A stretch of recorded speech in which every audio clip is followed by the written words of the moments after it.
Hey, it's Matt, and back in high school, I absolutely hated art class. I couldn't draw for shit. I sure hope the cutscenes for my Toy Story 2 for the PlayStation 1 gameplay don't get blocked by YouTube, forcing me to have to draw every scene by hand for my Platinum video. Damn it. Starting off in Andy's house, I wandered around for a bit to get a hang of the controls and to understand how this game worked. As the game was released before developers knew how to program a functional camera, movement and positioning took a lot of time to get used to. I can't move it. Though, over time, I eventually got used to its quirks. Back to those Pizza Planet tokens, most levels will have 5 for us to collect, and most of them are tied to a trophy. Up first, I made my way up to the attic and took on the Tin Robot. I had no idea what the hell I was doing here, but I managed to take him down and get our first trophy. Most levels have a token for gathering 5 missing things for a character, and in this level, we have to find all of Bo Peep's missing sheep. While hunting down sheep, I managed to collect 50 coins, which I returned to Ham for another token, though not for a trophy. Next, we headed to the garage and took on RC car in a race. And if you've seen any of my previous videos, you know that going in a circle really fast is one of my specialties, and we easily beat him, Favorite driver, earning us a token and a trophy. I then managed to wrangle up those remaining sheep and return them to Bo Peep for another trophy. I have no idea where Buzz held those poor sheep after he found each one. His ass. But hey, as long as it works. 5 long years he wore this watch. Up his ass. For the last token in this level, we're supposed to find Mr. Potato Head's missing ear, then use a shield power-up he gives us. This is because the basement is covered in toxic waste, which damages us if we walk into it. This waste shows up in a few different levels, which is a bit concerning. Mr. Burns needs to figure out a better way to dispose of Springfield's nuclear waste. Well, sir, where should we dump this batch? The playground? No, all those bold children are arousing suspicion. But anyway, we jump around it, swing on some lights, and climb boxes to find our next token. We also find and return Mr. Potato Head's ear, which unlocks the power-up for us in future levels. With the first level completed, it's time to move on. We get a short video clip from the movie, with the toys preparing to track down Woody, who's been stolen. They make their way into the yard, which is where the next level takes place. Again, our mission is to collect tokens to progress. There's a giant tree in the middle of this neighborhood, and as we make our way up, we come across one of Sarge's army soldiers, which is this level's collectible. At the top of the tree, we battle a Zurg kite, which I do not remember existing in the movie. I don't even know who you are. There's a rewind function in this game, which is super helpful, but not needed for a player of my skill caliber. But once the kite goes down, we get our next silver trophy for taking out a boss. I give Ham his 50 coins for a token, as well as inflate and jump on a floaty duck for another one. I then do some parkour to reach Charge's final soldier, returning them all to him for a trophy. The last token in this level is for beating RC in another race. However, the correct way to win is using a power-up that we get later in the game. I didn't realize this at first, so I got my ass absolutely handed to me by RC Car before learning the secret strat. By standing right in front of RC, we can block him from ever getting past us, allowing us to win. Because the trophy requires that we don't use the boots, this is what I did in order to beat RC Car and earn the final trophy available to us in this level. In addition, I got stuck in the cement and earned a trophy for sinking in some cement. Rex lets us know that we have all the tokens from this level, so I back out and it's on with the story. The third level is a boss stage, so we have to take down the boss of the neighborhood, a biplane. It took me a little bit, but I was able to do it and earned a silver trophy. We then get a clip of the toys running across the neighborhood, somehow taking us to a construction yard. The collectible here are little tykes, who just seem like the child workers of this construction site. The children yearn for the mines. Regardless, as we collect the little tykes, we mix some paint together, which disappears every time we mix a new color, but by mixing 3 correct colors, we earn a token and a trophy. We collect some wrenches for a token before starting our ascent of the stage's tower. It's on top of Mount Climb Up and Fall Off! This was a total pain to climb that required a few rewinds, but we were eventually able to make our way to the top, collecting some tykes along the way. By finding Mr. Potato Head's eye, we unlocked the disc launcher, which made easy work of the jackhammer and gave us a silver trophy. We found the last of the tykes and returned them for a trophy, and then moved on to the next level. We get a scene of Woody meeting Jesse, Pete, and Bullseye, while it's into the alley for the rest of us. Honestly, this is my least favorite level in the game. Everything's as colorless as a mid-2000s first-person shooter, and all the platforming and camera jank really become obvious in this level. But regardless, with a little platforming, I get a trophy for riding a balloon onto a trash can, a perfect analogy for this level. Know your fucking place, trash! I take a dip in some sewer water and find an extra life, earning us our first gold trophy of the game for having 9 lives. I grab some bones, Pizza. and get a token from Slinky, then jump on all the lily pads in this area for another trophy. After a few minutes, I realized I didn't have access to the boss yet, so I left the level in order to stop the suffering.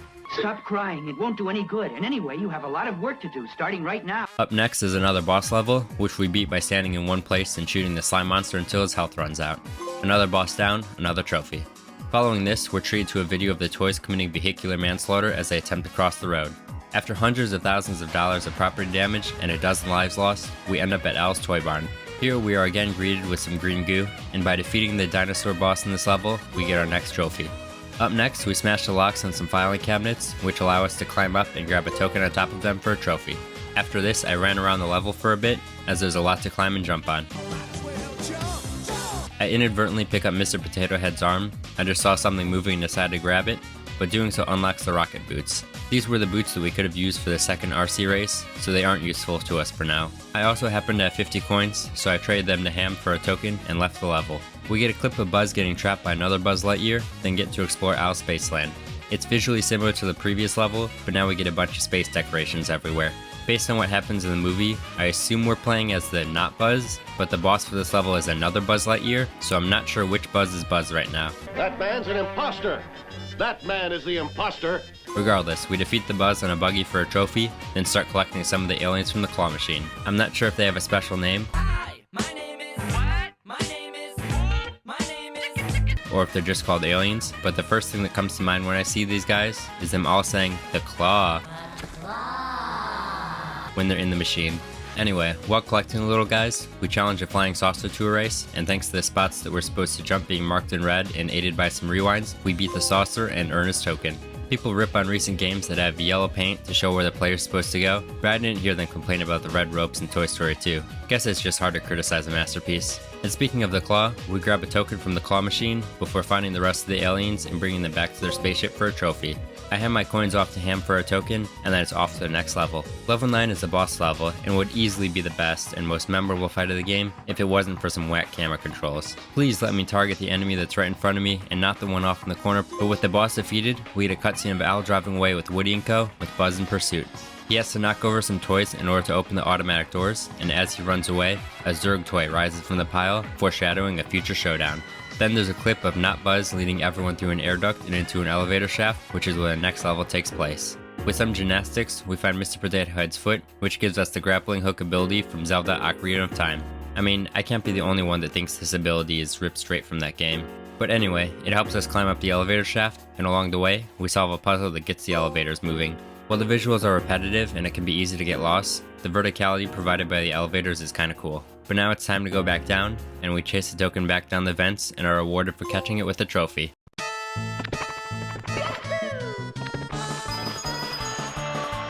Back up top, we meet the spider boss. And either this game is too easy, or I have a hidden speedrunning talent, but I managed to beat it quicker than it took me to read this sentence. Yep, you're banned. And with that world record, we get a trophy. Well, there are no other trophies for this level. I nearly had all the coins and mice I needed for 2 more tokens, so I finished those up before going to infinity and beyond. Will you clam up? We get a cutscene confirming that we finally caught up to Woody now and get to explore Al's penthouse. I don't know why anyone would want to do this. I'm sure you could find some absolutely despicable things hidden around that apartment. But for Woody, but not that kind of Woody, we have to soldier on. We collect Bullseye's horseshoes for a quick trophy before meeting Jessie. And my god, I know 3D graphics in the late 90s were a bit rough, but someone clearly had it out for poor Jessie. What the hell happened to her face? She tells us her critters have escaped, but I can't take her serious when she looks like that. Anyway, we track down all of our critters and return them to her, collecting her token and trophy so I no longer have to look in those massive eyes. I told you that shirt was hideous. We also defeat the gunslinger boss in this stage, but we need to take him down a certain way for a trophy, so I'll be back later for that. We leave the level, and in our escape, Zurg finally manages to track us down, setting us up for the first proper final boss fight of the game.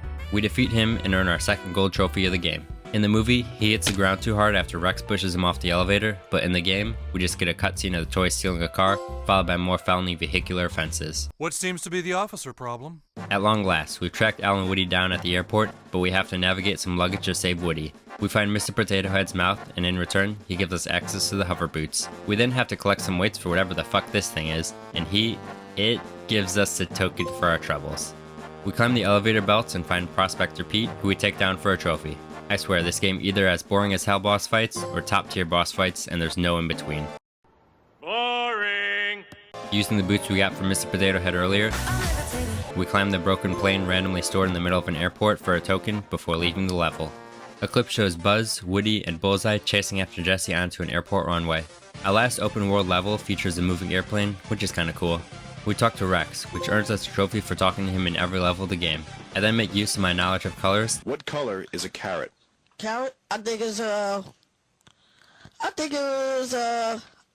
carrot. To solve a puzzle that, for some reason, forces a helicopter carrying a token to land. We then have to cross the moving airplane to reach the location of the final mini-boss of the game, the blacksmith. Again, no idea why they chose the blacksmith for this level, as he's not from the movie. Some sort of plane or pilot figure would have been much better. Don't know what a blacksmith is doing with his hammer at an airport. Done. Anyway, the final level of the game takes place inside the airplane and involves us fighting 3 of the previous bosses all at once. This was more annoying than anything else, but we managed to do it and are thanked by Woody and Jesse for our heroism. Or at least I think that's the message they were trying to convey, as the scene had 0 voice acting. We then get a final scene of all the toys back home at Annie's house, and the credits roll. Now all that's left are a few cleanup trophies. Up first, we have to go back to my least favorite level of the game, and beat up a clown using only spin attacks. Next, we're back to Al's Toy Barn for a race I missed the first time I was here. I did the Rooster's first race, but didn't know there was a second one I could do for a token. Wanna see me run to that mountain and back? You wanna see me do it again? It's just the same thing, but with a shorter time limit. With all of our racing for the day completed, we go back to the gunslinger boss and defeat him using only our charged laser. Finally, for our final trophy of the game, we go back to the claw machine, and instead of getting the token, we need to miss it 3 times. You didn't win the prize? My lack of claw game skills finally wins me something, and I get the last bronze trophy, and with it, the platinum, for Toy Story 2. I had some good fun with this game, and while I didn't grow up with it, it did bring back some memories of watching the Toy Story movies as a kid. It's also really nice that we've been getting some older PlayStation games recently, and the trophy support is just the cherry on top. Speaking of older PlayStation games, if this video reaches 250 likes by some miracle, I'll make a video on the platinum for Final Fantasy IX. I've already got a really long platinum video in the works, so if you want to completely destroy my social life for the next few months, be sure to drop a like. Trust me, I'm a man of my word. The Toy Story 2 video game is a fun adaptation of the movie, containing numerous levels from the movies, plenty of lovable characters to meet, a functional camera system, god damn it!